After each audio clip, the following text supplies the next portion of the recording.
Now we're ready to take our substrate to the next step, where we've got the fiberglass mesh over the top, alkaline resistant so it stays strong with the cement-based adhesive, or in the US I think you all refer to it as thin set, and also a couple of layers of cement-based adhesive over the top, I'm told.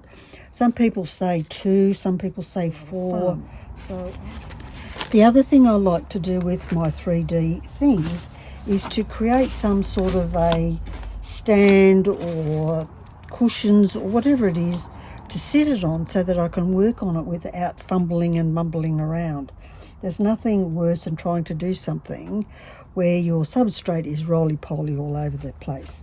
So this is just a simple box with a couple of circles cut out at different heights. So then I can lie this down if I want to in this way. So that's sort of straightish. Can you see it? Yes, you can see it. Straightish.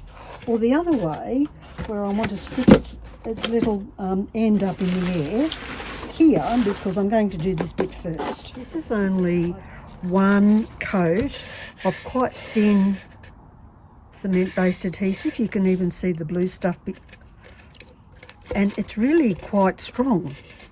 So 2 of this one would probably work really quite well. 3 if I want to be confident out in the garden. So I'm going to go for 3, because this one is going to be Sid the Snail Slayer.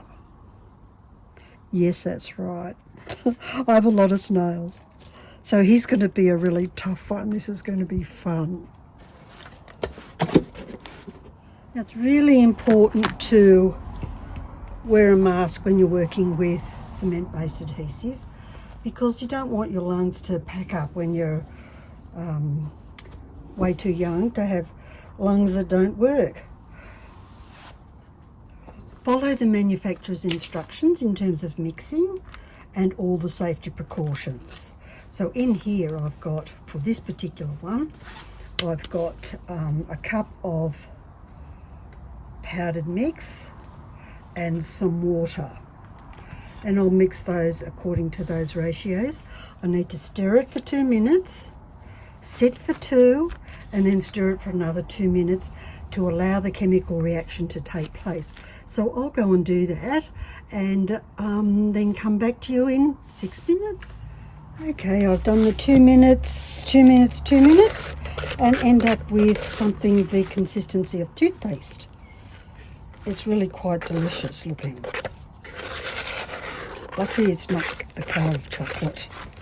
And then we just bring this over, and we can start to fill up this gap here and to start to spread the cement-based adhesive where we need it to be.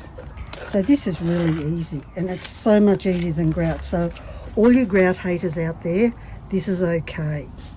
So you can just start by squishing it into that little empty spaces there, as much as you need to squish in. This paint brush is probably overkill. What's that?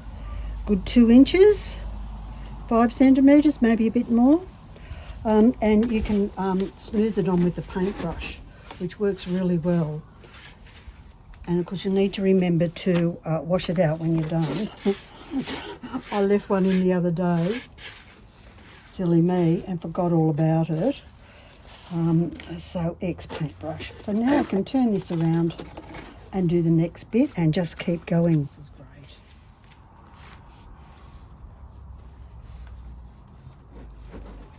So if I'm doing anything disastrously scary for you people who know about cement-based adhesive and thin set, do tell me. I'm not sensitive when it comes to these things. This is all about learning, and I'm quite happy to learn. So now what I'll do is wipe off the bottom and then turn it up. So look, I've got no mess on me. So much better than grouting. And it's dry on the top, so I can put my finger on the top here, which you can't see. I'd have to go way back into the distance. And I can finish painting that layer. So one cup was good is certainly enough to do the coating on the outside of this one. So now I can go all the way to the top.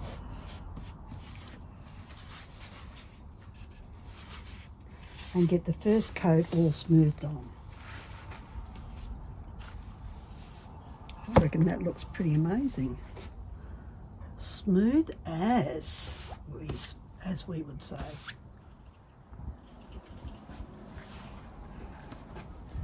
We've done our first coat for the outdoor tough guy, and it's really quite solid here. Well, there's 2 coats on the top here and just 1 on the bottom.